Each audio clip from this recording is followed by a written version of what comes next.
Olá, galera do primeiro ano aí, primeiro 11, Unidade Campestre, na nossa aulinha gravada, né?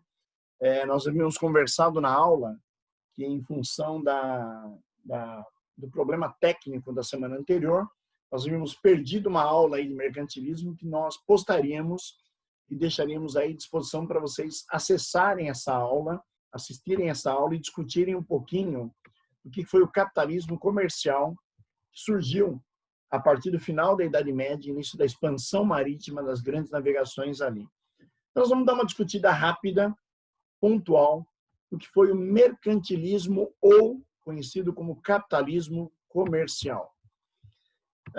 Galera, o capitalismo comercial é uma política econômica que vai ser usado por Portugal, França, Inglaterra, Espanha, Holanda, entre os séculos XV e XVIII, o auge dele, século XVI, XVII e XVIII, né? Onde esse capitalismo comercial, ou seja, mercantilismo, ele vai ter base, né, na intervenção do Estado na economia, uma política chamada de intervencionista. Por que a intervenção do Estado na economia? Porque os governos da Europa, naquela época, eram absolutistas. Os reis tinham poder absoluto. Os reis tinham como aliados a grande burguesia nas suas nações ali. Essa aliança entre o rei e a burguesia estabelece uma estrutura capitalista de exploração. Esse mercantilismo vai se fortalecer durante a expansão marítima, quando as metrópoles europeias conquistam as suas colônias. E a partir desse movimento colonial, ou movimento de período colonial, dominação colonial, nós vamos crescer o capitalismo dentro das potências europeias, onde o Estado intervirá, onde o Estado dominará a economia através do rei, atendendo o interesse desse rei e atendendo o interesse da sua burguesia comercial.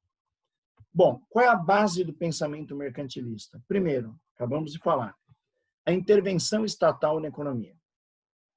O Estado monopoliza a economia, o Estado controla a economia, o rei, que representa o Estado absoluto, define a política econômica do Estado. Isso vai acontecer em Portugal, isso vai acontecer na Espanha, vai acontecer na Inglaterra, vai acontecer na França. No caso holandês, que é um país que nasce um pouquinho depois, no movimento separatista com relação à Espanha, a Holanda vai ter uma burguesia comercial muito forte. A Holanda é um Estado burguês, que vai ter as suas companhias de comércio que vão intervir na economia e vão controlar a economia também ali. O segundo ponto, o objetivo principal do mercantilismo é aumentar as exportações, diminuir as importações, vender caro, comprar barato e obter lucro. Ou seja, uma balança comercial favorável. Ou, como nós falaríamos hoje, um superávit na economia. Uma economia com lucro, com maior exportação, com menor importação, com venda mais cara, com compra mais barata, onde o Estado moderno alcançaria o lucro, alcançaria o grande objetivo de uma balança comercial positiva, favorável. O terceiro ponto, acumulação de metais. Acumulação do ouro, acumulação da prata. A riqueza de uma nação é definida pela quantidade de metal precioso que ela tem acumulada naquele período. Então, quando nós analisamos isso aqui, nós pensamos que a acumulação de metais, ouro e prata, principalmente o ouro, que é chamado de bulionismo, acumulação de ouro, leva ao enriquecimento, leva ao fortalecimento de uma nação. Por último, o protecionismo. Utilização de tarifas alfandegárias. Proteger a economia da nação, proteger a economia da colônia dessa nação, dominada por essa nação, onde, prestem muita atenção, o Estado cria tarifas alfandegárias, impostos, dificultando a entrada de um produto de uma outra nação, dificultando que essa outra nação venda o seu produto para esse Estado ou para suas colônias, tornando o produto de uma outra nação extremamente caro. Então, é como hoje, né? Nós temos tarifas alfandegárias para que determinados produtos não invadam a economia brasileira e destruam, né, a economia produzida ou dos produtos produzidos aqui no país. Então, a ideia do protecionismo é criar uma barreira criar uma proteção alfandegária para que a nação se desenvolva sem que outra nação venha vender o seu produto ou venha dominar a economia com seus produtos ali. Então, recapitulando, a intervenção estatal na economia, a busca do lucro numa balança comercial favorável, a acumulação de metais preciosos e o protecionismo com tarifas alfandegárias é a base de toda a economia mercantilista dos séculos XVI, XVII e XVIII, que é o seu auge, né? E por que até o século XVIII? Porque no século XVIII nós teremos a Revolução Industrial e nós sairemos de um capitalismo comercial para uma nova forma de capitalismo, que é o capitalismo industrial. Então, a gente vai ter muito forte essa visão da industrialização no período. Bom, sistema mercantilista e a ideia do sistema colonial. Qual é a ideia? Que a metrópole europeia venda os seus produtos nas suas colônias, as suas manufaturas, os seus produtos industriais nas suas colônias, e que, em troca, a colônia forneça matéria-prima, metais preciosos, mão de obra, tudo aquilo que abastece a metrópole com um valor bastante menor ou sem custo nenhum. Então, a ideia é conseguir o lucro na exploração da metrópole sobre a colônia, do país europeu sobre as colônias americanas, africanas e asiáticas, mantendo uma exclusividade, ou seja, mantendo uma dominação da colônia sobre a metrópole, vendendo tudo que é possível ali, trazendo o que a colônia pode oferecer a um custo pequeno ou nenhum, e lógico que atendendo o interesse do rei, que é o Estado, e atendendo o interesse da burguesia através de novas rotas comerciais, novos pontos de comércio no mundo naquele momento. Nós vamos observar a relação colônia-metrópole, que é uma relação de interdependência. Colônia depende da metrópole, metrópole depende da colônia, né? A metrópole fornece manufaturas, a metrópole fornece produtos prontos e a colônia, em troca, fornece os metais, os gêneros tropicais, a mão de obra, a ideia de você trazer a riqueza colonial para dentro da metrópole. E você observa aqui nesse mapa que nós estamos mostrando, eu vou voltar aqui, o comércio triangular.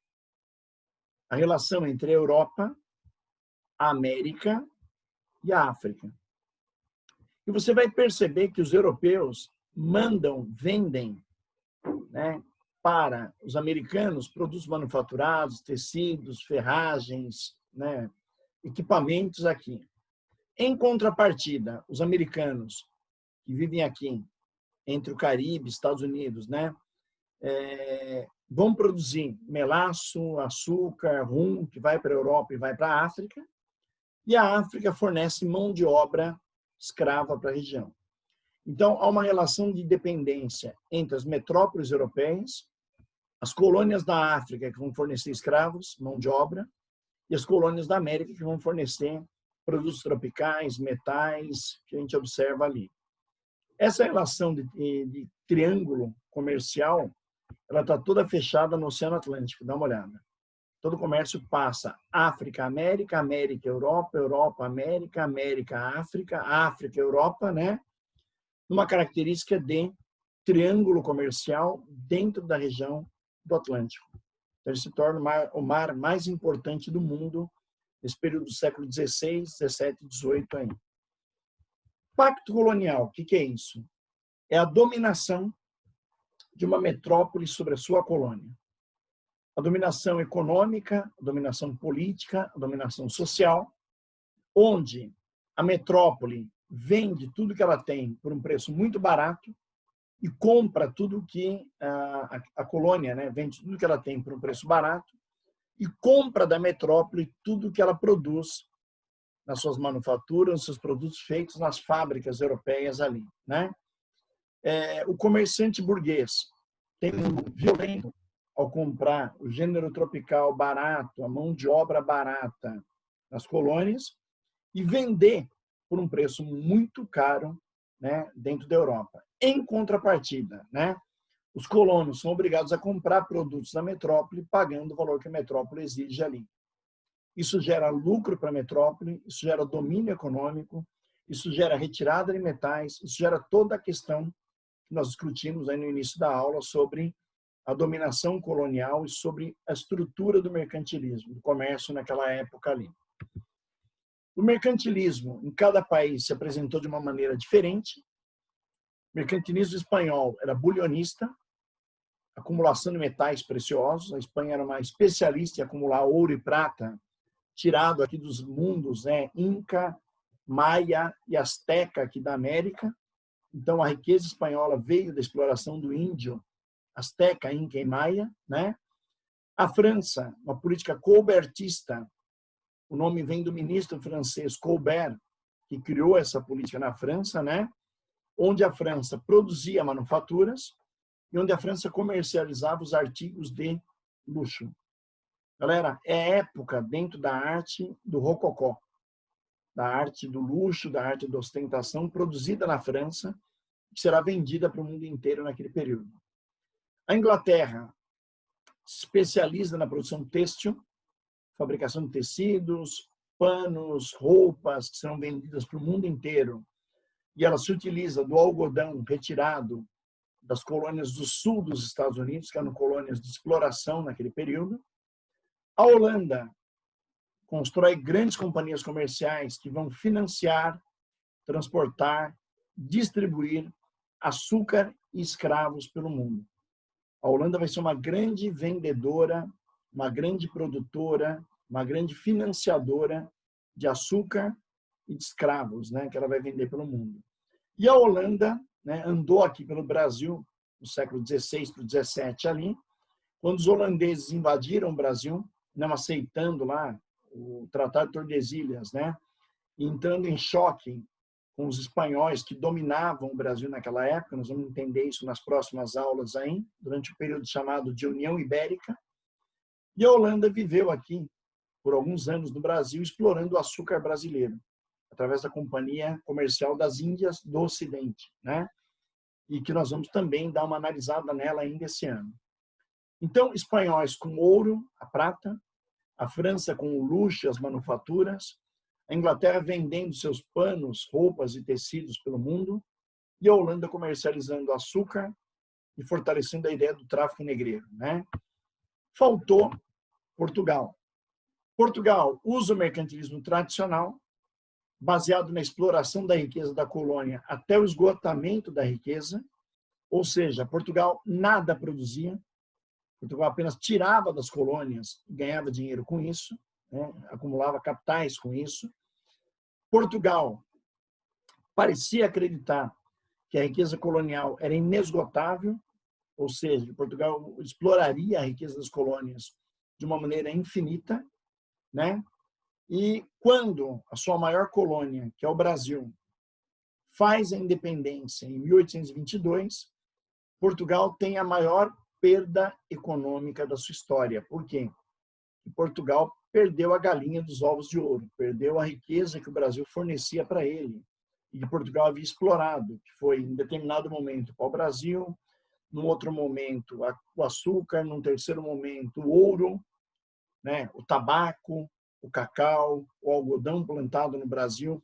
Quer dizer, muita coisa que foi feita aqui e que Portugal explorava ferozmente do século XVI até o século XVIII, entrando no XIX, Portugal tem a sua maior perda quando para de dominar o Brasil, quando vê a independência do Brasil acontecer. E aí, para alguns historiadores portugueses, foi a maior perda econômica da história de Portugal. Agora, por quê? Porque Portugal nada produzia, Portugal explorava, enriquecia com as colônias africanas e o próprio Brasil, que vai ser a sua maior colônia em determinado momento, e que Portugal ganhou muito, né? Explorou muito, e quando perde essas colônias, Portugal quebra economicamente por não ter nenhum produto como tinha a Espanha, Inglaterra, França ou Holanda, né? E aí nós observamos, né, que a França e a Inglaterra tiveram problemas para iniciar o processo de absolutismo, fortalecimento do Estado, né? A França viveu a Guerra dos 100 Anos, a França viveu as guerras de religião, a Inglaterra viveu, né, as guerras dos 100 anos e a Guerra das Duas Rosas na formação da Inglaterra, né? E, devido a isso, eles demoraram um pouco mais para iniciar o processo de crescimento, iniciar o processo de desenvolvimento. Mas quando começam, principalmente no século XVII, usam do poder, usam da força do Estado, dos Tudor na Inglaterra, ou dos Bourbons na França, que eram as dinastias de reis ali, e vão entrar em conflito com o país para a dominação colonial deles poder acontecer, principalmente com a Espanha, né? A Inglaterra vai viver guerras com a Espanha, a França vai viver ocupação de territórios espanhóis, né? E nós vamos ver aí disputas econômicas geradas pela não aceitação do Tratado de Tordesilhas naquele período. Bom, a ideia de você gastar muito para fazer esse grande momento da expansão marítima, de você gastar muito para fazer esse processo de ocupação de colônias, de intervenção colonial, acabou gerando, de certa maneira, uma grande crise aos países europeus, que os europeus gastaram muito para navegar, gastaram muito para poder o quê? Equipar o Estado e preparar o processo de expansão, né? Dentro de uma lógica que os países viviam o absolutismo, que precisavam do dinheiro, tanto do Estado quanto do dinheiro burguês, para fazer a expansão marítima, que geraria o mercantilismo, né? Muitas vezes, esse processo de expansão levou a crises econômicas, muitas vezes os países viveram o abalo, né, de ter que fazer esse processo rápido, de chegar para o mundo e buscar as colônias no mundo, e aí o mercantilismo, essa busca por locais de mercado, locais econômicos, aí leva a cada vez mais as nações a investirem e muitas vezes se endividarem com isso, na ânsia de alcançar o desenvolvimento econômico, na ânsia de conquistar colônias, na ânsia de fazer o pacto colonial e ganhar dinheiro, enriquecer com isso daí. A gente observa que Portugal e Espanha, em determinado momento, quebram. A gente observa que a França também quebra pelas questões tanto de ordem de expansão quanto de ordem militar com guerras. E a gente percebe que no final do século XVIII, a grande nação que conseguiu conquistar muito poder, muito dinheiro, muita riqueza e o controle dos mares é a Inglaterra. Essa vai caminhar melhor, vai caminhar numa direção mais segura, né? Principalmente com o reinado de Elizabeth, filha de Henrique VIII, né, que nós vamos trabalhar nas próximas aulas aí, e depois com a formação, né, de uma Inglaterra parlamentarista, quando a burguesia toma o poder na Inglaterra, na Revolução Puritana e na Revolução Gloriosa, que acontecerão ali em meados do século XVII. Beleza? Então, galera, demos uma visão geral da prática mercantilista, que vocês vão juntar com as aulas de expansão marítima, com as aulas de período colonial, de colonização, para poder entender todo o processo que envolve a atividade comercial, o enriquecimento das nações, do rei e da burguesia, e as crises que a Europa vai viver dentro dessa lógica econômica mercantilista, né? E aí lembrar uma coisa importante, né?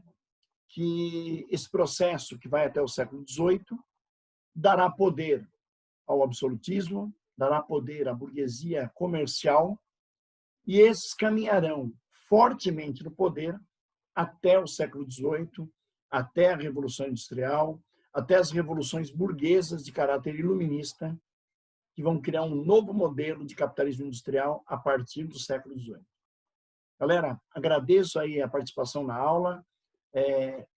Vejam essa aula, parem essa aula, façam anotações, aproveitem o conteúdo e na sala de aula, na nossa aula online, eu posso ajudar vocês a tirar mais algumas dúvidas, esclarecer mais alguns pontos aí sobre as questões questionadas, discutidas, na verdade, dentro dessa aulinha nossa aí.